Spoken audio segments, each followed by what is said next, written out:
Good morning students. पिछले turn पर जैसा आपको बताया था, आज से हम प्लानिटरी इवेंट्स के बारे में जानकारी लेंगे। मैं doctor Prakash Chandra Sharma, department of zoology, government college Ajmer.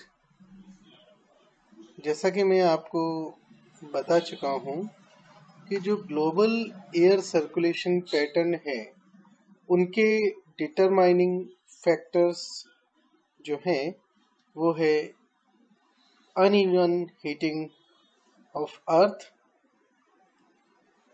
इसके अलावा रोटेशन ऑफ अर्थ, जिसकी मैं कई बार आपसे जिक्र कर चुका हूँ, जिसके हम कोरियोलिस इफेक्ट कहते हैं। इसके अलावा लैंड, सी एंड एयर, उनकी क्या स्थिति है, क्या प्रॉपर्टी है, उस पर भी ग्लोबल विंड पैटर्न जो है वो डिटरमाइन होता है। साथ ही साथ अलग अलग स्थानों पर क्या सीजनल वेरिएशन है टेम्परेचर और प्रेसिपिटेशन में, वो चीज़ भी यहाँ पर ग्लोबल एयर सर्कुलेशन का निर्धारण करती है। आगे बढ़ते हैं। अनइवन हीटिंग आप पढ़ते आए हैं, बड़ी आसानी से समझ सकते हैं कि किस तरीके से नॉर्दर्न एंड सदर्न जो हेमिस्फेयर है, वहाँ पर सूर्य की रोशनी साल के अलग अलग वक्त में अलग अलग प्रकार से पड़ती है। डायरेक्ट जो हीट है, क्योंकि पृथ्वी अपने अक्ष पर झुकी हुई है 23.5 डिग्री, जिसके कारण से ये अनइवन हीटिंग होती है। नेक्स्ट हम आगे बढ़े। कोरियोलिस फोर्स की मैं बात कर रहा हूँ, कई बार आपसे बात की।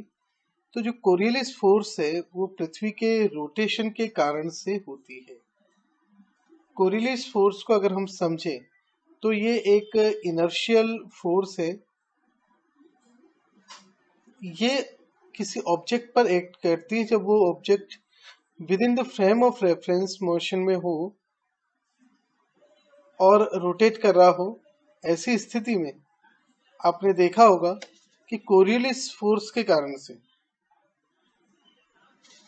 जो विंड्स हैं और ओशन करंट है वो नॉर्दर्न हेमिस्फीयर में राइट की तरफ और सदर्न हेमिस्फीयर में लेफ्ट की तरफ डिफ्लेक्ट होता हुआ दिखाई देता है। ये कोरियोलिस इफेक्ट पोल्स की तरफ सर्वाधिक होता है और इक्वेटर की तरफ ये करीब 0 के आसपास हो जाता है। तो रिलेटिव जो डिफ्लेक्शन फोर्स है वो 100% मैक्सिमम जो फोर्स है वो आपको पोल्स पे दिखाई देगी, और इक्वेटर पे आते आते ये फोर्स लगभग खत्म हो जाएगी। तो ऐसी स्थिति में आप देख सकते हैं कि नॉर्दर्न हेमिस्फीयर में राइट की तरफ डिफ्लेक्शन हो रहा है, जबकि सदर्न हेमिस्फीयर में ये नॉर्थ की तरफ डिफ्लेक्शन हो रहा है।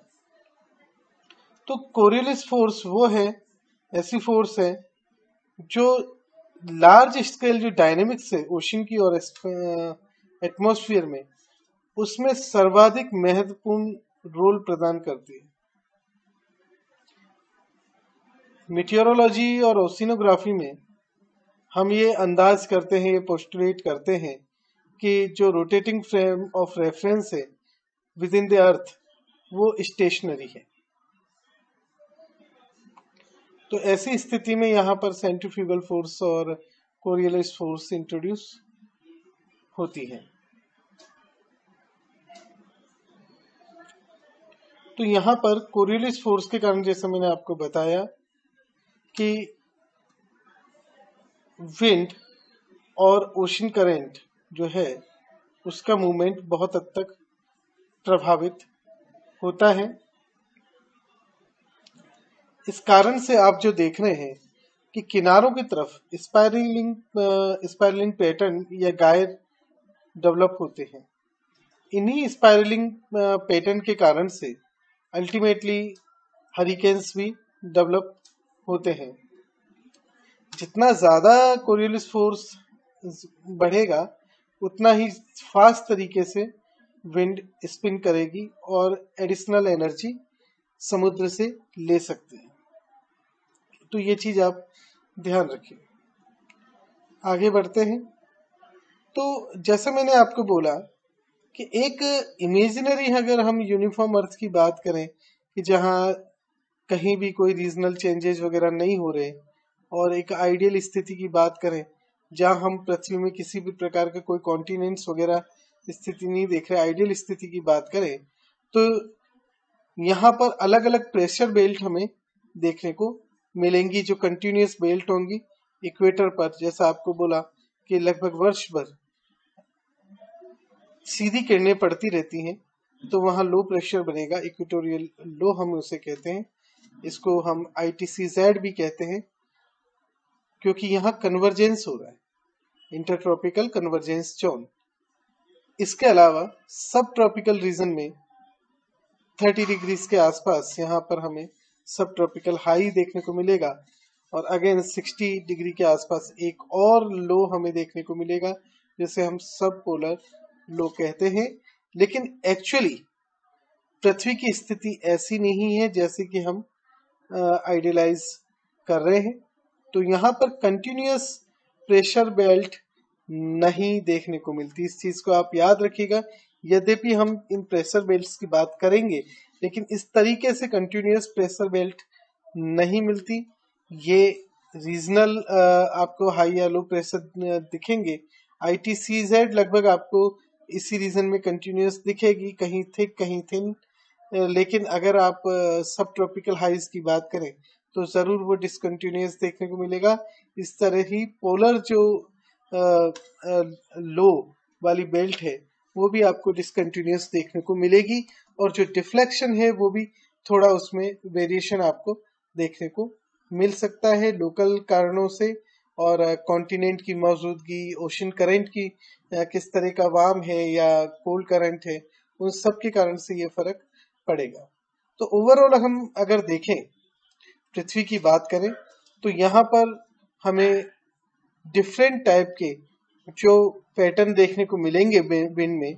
हम उनको जनरली 3 प्रकार की सेल के अंदर क्लासिफाई करते हुए देखेंगे: Hadley cell, Ferrel cell and polar cell.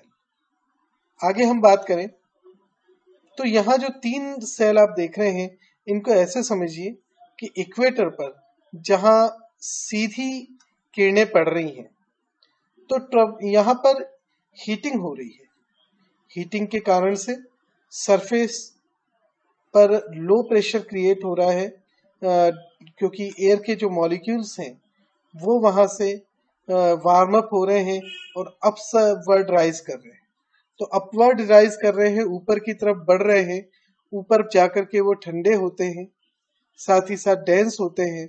ऊपर हाई प्रेशर बनता है, नीचे की तरफ लो प्रेशर बनता है।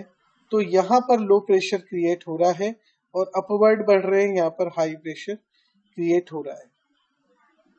तो ऐसी स्थिति में जब एयर ऊपर की तरफ राइज करेगी, तो वो कहीं ना कहीं जाके वापस से जो ठंडी हवा है वो नीचे की तरफ जाएगी और अगेन वहां तक मूव करेगी इक्वेटर तक, और एक साइकिल फॉर्म होती है। इसको हम हेडली साइकिल कहते हैं। हम आगे पढ़ेंगे कि वो कहाँ पर ड्रॉप करती है एयर।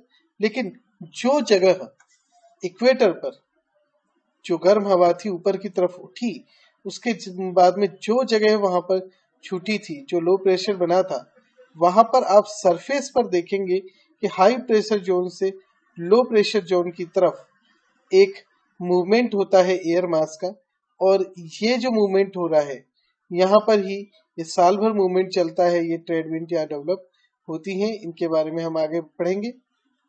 तो दोनों ही तरफ, नॉर्थ हेमिस्फीयर में एज वेल एज जो सदर्न हेमिस्फीयर है, दोनों में ही इक्वेटर से ऊपर की तरफ अपवर्ड डायरेक्शन में एयर लिफ्ट करेगी और 30 डिग्रीज के आसपास वापस से ड्रॉप करते हुए अगेन सरफेस के ऊपर से फ्लो करते हुए इक्वेटर की तरफ रन करती है।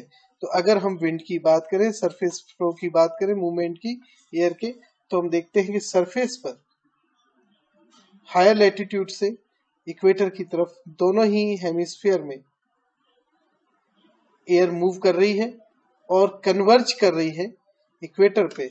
इस कारण हम इसे इंटर ट्रॉपिकल कन्वर्जेंस जोन भी कहते हैं। यहाँ जो एयर है वो कन्वर्ज करती है, इक्वेटर वर्ड मूवमेंट होता है एयर का, वो अल्टीमेटली राइज करती है एंड अगेन डाइवर्ज करती है पोलवर्ड। और ये डिसेंड कहाँ कर रही है? ये डिसेंड कर रही है सब ट्रॉपिकल रीजन में। तो ये एक जो सेल बन रही है, ये क्योंकि टेम्परेचर के कारण ऑपरेट हो रही है, यहाँ हीटिंग के कारण ऑपरेट हो रही है, इसलिए इसे एक हम थर्मल सेल कहते हैं। तो पहली थर्मल सेल जो ये ऑपरेट हो रही है इसे हम हेडली सेल कहते हैं। इसी प्रकार से एक और थर्मल सेल ऑपरेट हो रही है जो कि पोलर रीजन में ऑपरेट हो रही है, इसे हम पोलर सेल कहते हैं। क्योंकि यहाँ 50 डिग्री लैटिट्यूड्स के आसपास जो तुलनात्मक रूप से गर्मी है, जबकि पोल्स पे हम देखें तो वहां ठंडी हो रहा है, कूलिंग हो रही है, जिसके कारण से वहां पर हाई प्रेशर बन रहा है। जबकि 50 डिग्री 60 डिग्रीज के आसपास जो लैटिट्यूड्स है वहाँ हीटिंग के कारण से कंपैरेटिवली लो प्रेशर है। तो एयर का मूवमेंट हाई प्रेशर से यानी कि पोल की तरफ से और 50-60 डिग्रीज की तरफ होता है। यहाँ एयर अगेन राइज करती है, ऊपर की तरफ बढ़ती है, वहां से डाइवर्स होके पोल की तरफ अगेन मूव करती है, अगेन डिसेंड होती है पोलर रीजन में, फिर सरफेस का मूवमेंट चलता है। इस तरह के एक ये थर्मल सेल यहाँ पर ऑपरेट हो रही है, जिसे हम पोलर सेल कहते हैं। एक चीज और याद रखिए, इन दोनों थर्मल सेल के बीच में एक डायनेमिकल कारणों से जो एक सेल ऑपरेट हो रही है उसे हम फेरल सेल कहते हैं। क्योंकि आप देख रहे हैं कि 30 डिग्री के आसपास एयर डिसेंड कर रही है और अगेन 50 डिग्री के आसपास 50-60 के बीच में अगेन राइज कर रही है। तो ऐसी स्थिति में जो एयर डिसेंड करी है 30 के आसपास, वो डाइवर्ज होकर के हायर लेटीट्यूड की तरफ मूव करेगी और ये जो एयर मूवमेंट हो रहा है ये 50 डिग्रीज के आसपास तक हो रहा है, वहां से अगेन ये राइज करेगी और फिर ये पुनः 30 डिग्री के आसपास डिसेंड करती है। तो एक डायनेमिक सेल डेवलप होती है, इसे हम फेरल सेल कहते हैं। क्योंकि यहाँ ठंडी हवा और गर्म हवा जो कि 30 डिग्री से 50 की तरफ आ रही है और ठंडी हवा जो कि पोल से और 60s की तरफ आ रही है, 50s की तरफ आ रही है, यहाँ पर दोनों एक दूसरे से मिल रही हैं। तो इस कारण यहाँ पर एक फ्रंट डेवलप होता है और काफी बारिश यहाँ पर आपको देखने को मिलेगी। दोनों ही सेल्स के ऊपर अपर एटमॉस्फेयर में अगर हम देखें तो वहां जेट विंड्स ऑपरेट होती हैं, जहां पर फेरल सेल और हेडली सेल के बीच में आप सब ट्रॉपिकल जेट देख रहे हैं, जबकि पोलर सेल और फेरल सेल के बीच में आपको पोलर जेट स्ट्रीम देखने को मिलेंगी। तो यहाँ पर हमने आज प्लैनेटरी जो विंड्स हैं उनके बारे में शुरुआती हमने जो जानकारी लेनी है कि किस तरह से ऑपरेट होती है, उसके पीछे क्या रीजन है, कौन कौन सी सेल ऑपरेट होती हैं, ये जानकारी आज हमने ली है। नेक्स्ट टर्न पर हम अलग अलग जो प्लैनेटरी विंड्स हैं, लाइक ट्रेड विंड्स है, वेस्टर्लीज है, पोलर ईस्टर्लीज, इनके बारे में हम जानकारी लेंगे। आज का टॉपिक में यहीं पे समाप्त करता हूँ। धन्यवाद।